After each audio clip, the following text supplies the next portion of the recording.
From tonight, London will join New York and Berlin by providing an all-night tube service at the weekend for the first time. Yep, it's one of the major ideas overseen by London Mayor Sadiq Khan, along with having more armed police in the capital and many other things he deals with in his job, and he joins us now. So, looking at the tube and it starting the night thing, it's been quite a painful process to get here, hasn't it, in terms of negotiations.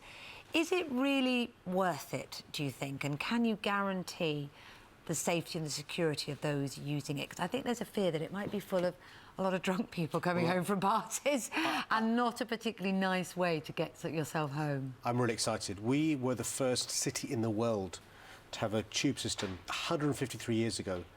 And it's about time the tube system worked during the nights on a Friday night and a Saturday night. And just think about the time where you've been out to the theatre or to a club or to a restaurant. And it's been a while since we went clubbing, I have to say. But... And you look at your watch and you're thinking, God, I might miss the last tube. And, you know, we've done some calculations. And the night tube will contribute hugely to our economy. It will support thousands of jobs, bring in hundreds of millions of pounds to our city. But also, think if you're a nurse or a doctor or a porter or a security guard getting to work from home or home from work, the difference it will make to your life. Speeding up your journeys by up to 20 minutes, some journeys by up to an hour. We've made sure we've done the planning and the due diligence. We'll have 100 more officers on the tube system to keep you safe. As many officers at night time as at the daytime. And we're going to make sure it's a success. London deserves it. What as a tourist who come in, I mean, it sounds very London-centric, but there are lots of people who visit London. Absolutely, and every country benefits from that thriving. So thinking about security and safety generally, I imagine we've seen so many horrific mornings, so many horrific moments, haven't we, with cities all around Europe. I wonder if you go to bed at night dreading the phone to ring and find out something when you get up in the morning has happened here in the UK, in London. I mean, if I'm honest, that's the thing that's the most stressful part of the job. Are we prepared? Do we need more armed officers on the street, do you think?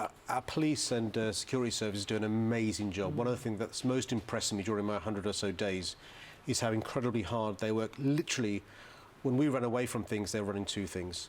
And the key thing is to review always, are we ready? Look, the terrorists and the bad people are always evolving how they want to harm us, how they want to destroy our way of life, and we've got to evolve as well. The key thing is this: they want us to stop living the lives that we lead. They want to stop Muslims befriending non-Muslims, Christians, Jews, Buddhists, Muslims, you know, people who are members of faith and not members of an organised faith. We can't allow them to succeed in causing division and terrorising our way of life. On part of the way of life, we're in sort of the huge swell of joy about what's happening in Rio with Team GB second in the table.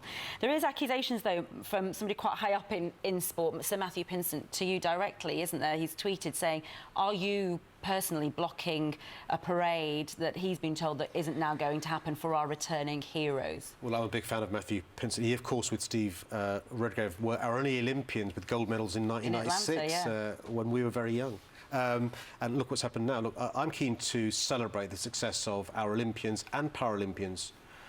We've had a great Rio Olympics. With an open-top bus tour? I mean, that's what we've had before, isn't it? So we're speaking to the Olympic authorities, the BOA and the Paralympian authorities and the government to make sure we celebrate in the best way possible our Olympians and Paralympians, and I'm excited. Are you worried about safety? Is that partly why you're reluctant about it? Oh, no, I'm not reluctant. I'm ready to go, but you've got to talk these things through with the sports Is it about chiefs money, then? And the government and stuff.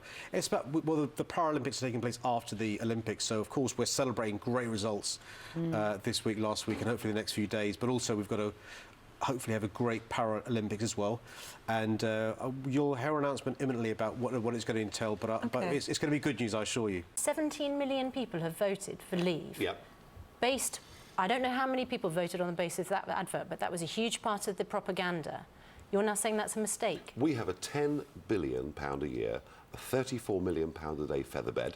That is going to be free money that we can spend on the NHS,